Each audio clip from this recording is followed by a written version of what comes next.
दोस्तों, अगर दो लोगों के बीच में लड़ाई होती है तो क्या वो दोनों एक दूसरे के खिलाफ एफआईआर दर्ज करा सकते हैं? क्या एक इंसिडेंट में दो एफआईआर दर्ज कराई जा सकती है? चलिए इस पूरे कॉन्सेप्ट को समझते हैं।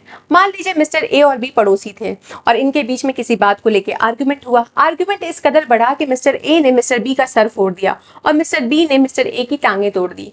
मिस्टर ए अपनी टूटी हुई टांग से पहुंच जाते हैं पुलिस स्टेशन और वहां पे जाके वो इस पूरी घटना के बारे में वहां के ऑफिसर इंचार्ज को बताते हैं।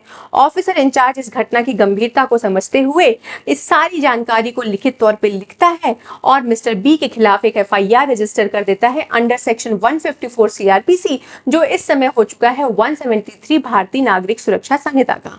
अब मिस्टर बी जो है ये अस्पताल में अपना इलाज करवा रहे थे क्योंकि इनके तो खून बह रहा था। उसके बाद ये पहुंचते हैं उसी सेम थाने में। ये भी अपना पक्ष रखते हैं ऑफिसर इंचार्ज के सामने, बताते हैं कि कैसे मिस्टर ए ने बिना बात के लड़ाई करके इनका सर फोड़ दिया। अब इनकी बातों को सुनने के बाद वहां पे ऑफिसर इंचार्ज फिर से सारी जानकारी को लिखित तौर पे लिख के मिस्टर ए के खिलाफ एफआईआर रजिस्टर करता है। तो जब दोनों पार्टीज एक दूसरे के खिलाफ एफआईआर रजिस्टर कराती हैं तो हम उसे बोलते हैं क्रॉस एफआईआर। जी हाँ, क्रॉस एफआईआर में दोनों ही अपने आप को विक्टिम होने का दावा करते हैं। ये भी बोल रहे हैं कि हमारी टांगे टूट गई, ये भी बोल रहे हैं हमारा सर फूट गया।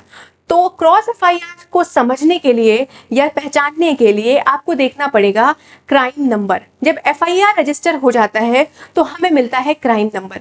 तो मिस्टर ए पहले पहुंच गए थे थाना, तो उन्हें मिलेगा क्राइम नंबर 140/2026। हाइपोथेटिकल नंबर है, आप बस इसे समझने के लिए लीजिएगा। और जब मिस्टर बी ने मिस्टर ए के खिलाफ रजिस्टर कराई एफआईआर तो उन्हें मिलेगा क्राइम नंबर 140A/2026। तो जब भी आप एफआईआर में क्राइम नंबर में ए लेटर लिखा हुआ देखें तो समझ जाइएगा कि ये कुछ और नहीं बल्कि क्रॉस एफआईआर है।